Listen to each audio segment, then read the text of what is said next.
And welcome back to Clutch Time. Today, we're talking about UCLA and if they can run it back. And so let's go ahead and let's jump into it as we're talking about the defending Hoopsteria champions and just looking at the outlook of UCLA and if they can go ahead and repeat. And so let's go ahead and start with the first point here.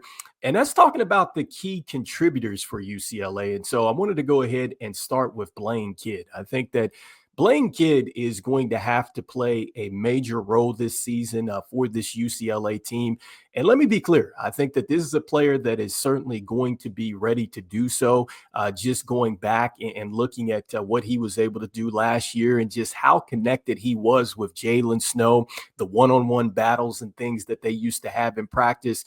And you can tell already that this is a young man that has a ton of confidence here. And so coming back to this team, averaging 11.1 points per game. This is a player that also is going to be leading this team with three-point attempts. And so we know that UCLA definitely likes to shoot the three ball. And so he had 34 last season, and he shot a great clip. This is a player that hit 43% of his three-point shots, and he also knocked down 72% of his free throws. And so this is a guy that can certainly shoot the basketball.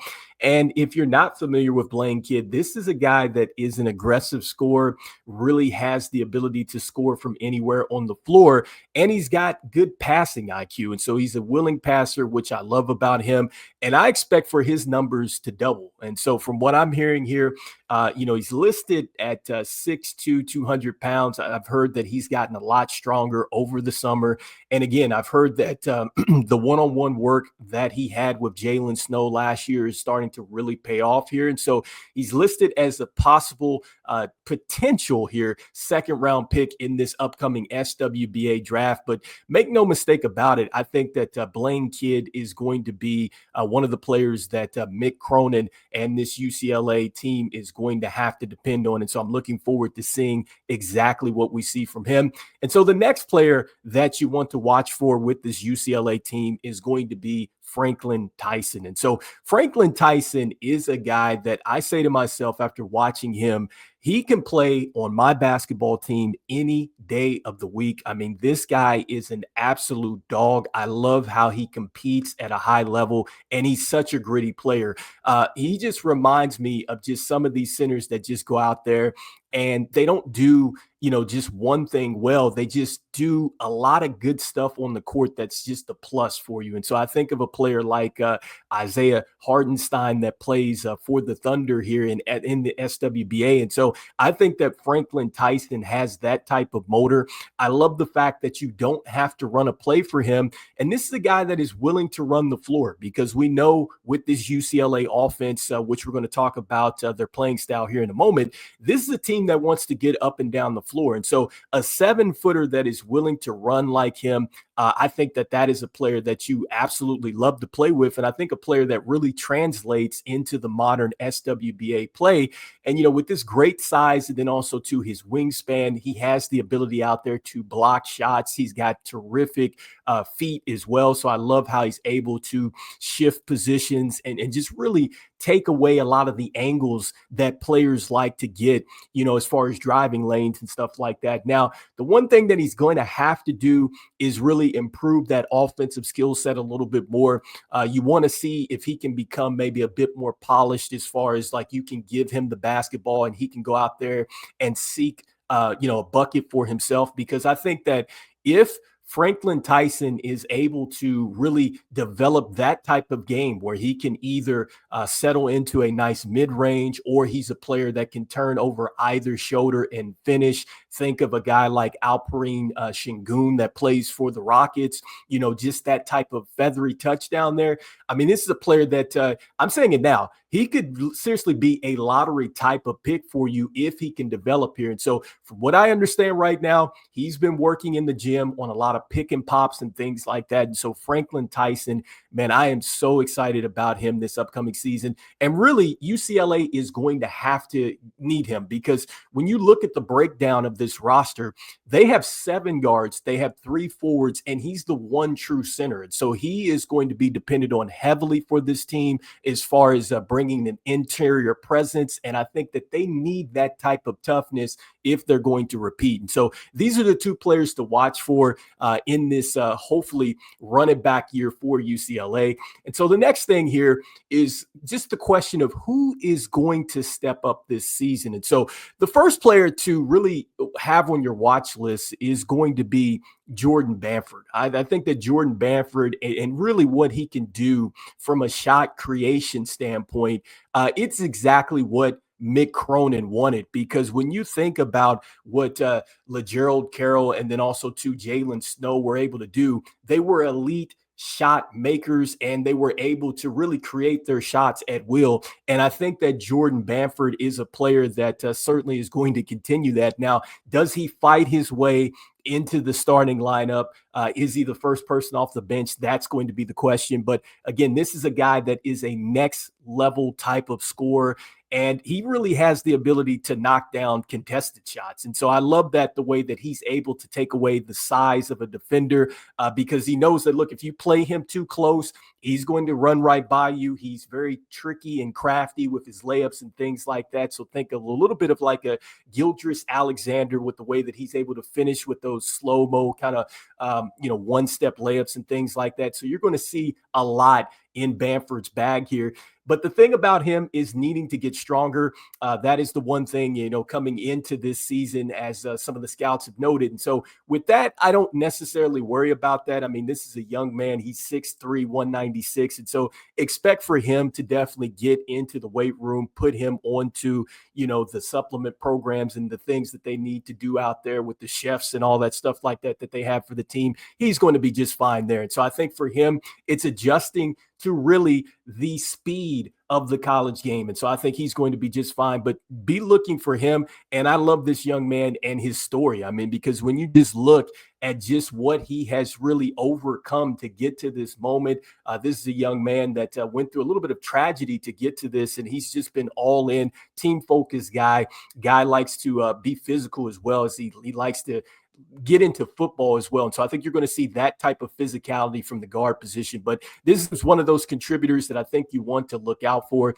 The next player that you want to look out here for is going to be Koya Monroe. And so I think that Koya Monroe is going to be one of these contributors for UCLA that is going to be depended on, especially when you're talking about the fact that they don't have too many forwards on this roster.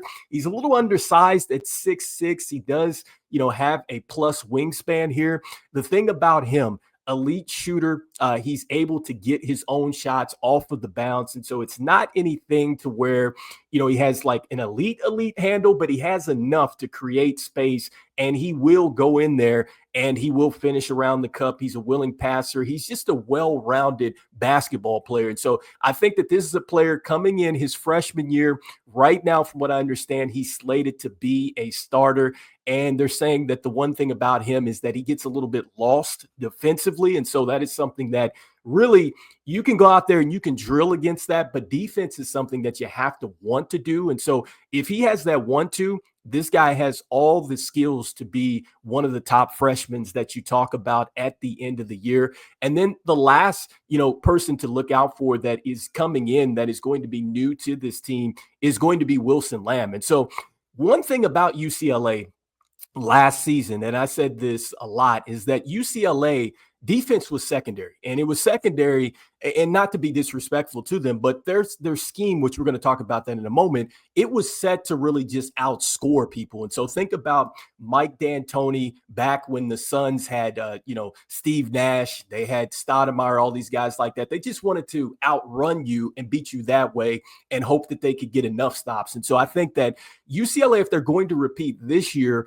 they're going to have to defend. And so I like what they have with this young man in Wilson Lamb. And so he's a guy, that he's going to be like the Patrick Beverly type of player here. This is a guy that is an elite lockdown defender. And so the question that I have with Wilson Lamb, because he's 6'3", he's 189, and trust me, he has all the will to be terrific on the defensive end, but is he a guy that's switchable? And when I say that, can he be a guy that is a 1-4 type of guy as far as being a switchable player there on defense? And I'm not saying that he's going to be able to stop, Keandre Baldridge or anything in the post or anything like that. But I promise you this, if he can defend at a high level on 1-4, you're not going to score on him and do the too small dance. You're going to look and say, man, that was a tough bucket. And so I think that Wilson Lamb is going to be huge for UCLA as far as just giving them defensive identity. And here's another, young man that is coming in his freshman year that they're going to have to depend on, especially if they're going to repeat here as champions. And so anyway, you guys let me know in the comments here what you guys are thinking. Just wanted to go ahead and give a little preview here about UCLA. And as promised, I wanted to talk about their offensive scheme here. And so they are going to be very much a perimeter play type of offense. They're going to try to implement the man-to-man defense, which we just talked about defensively, what they're going to need to set the tone here with Wilson Lamb. And so they're going to need that across the board. This is a team that is very guard heavy. And I just wonder, is Mick Cronin going to just throw a lot of bodies out there? Are there going to be times where you're going to see zones and things like that? Because this is a team that, like I said, with all these guards, it's not a ton of height out there. And so, the tallest player that they have is Franklin Tyson at 7 foot. But even when you look at the forwards that they have, 6'7", 6'6", they do have a 6'9" player as well. But this is a team that is going to be very undersized. And I think that they're just going to try to outrun some teams on a night-to-night basis. Is it enough to go ahead and, take care of business in the Pac-12? We will definitely find that out. I am betting on UCLA to have a very solid season. I think that a lot of people may be down on them because they don't have the firepower that they had with Jalen Snow and then also too LaJero Carroll. But do not sleep on UCLA. UCLA is going to be a tough out next season. And so I do think that they're going to be right in the thick of things. I do expect for them to definitely make a little bit of a run here in the tournament. Winning it again, that is going to be a bit of a challenge. But let's see what happens as the summer rolls along. And so just to be clear, we're going to talk about this stuff a little bit more now that we actually have the resources to actually talk a little bit more accurately here about these teams. And so this is the first team that I'm talking about. This is the Pac-12. We'll see if we bounce around from conference to conference here. Not sure what the initial startup date is going to be for the summer, or not for the summer, but for the season. But I will tell you this. Look, we are currently 58 days away here from October the 1st. And so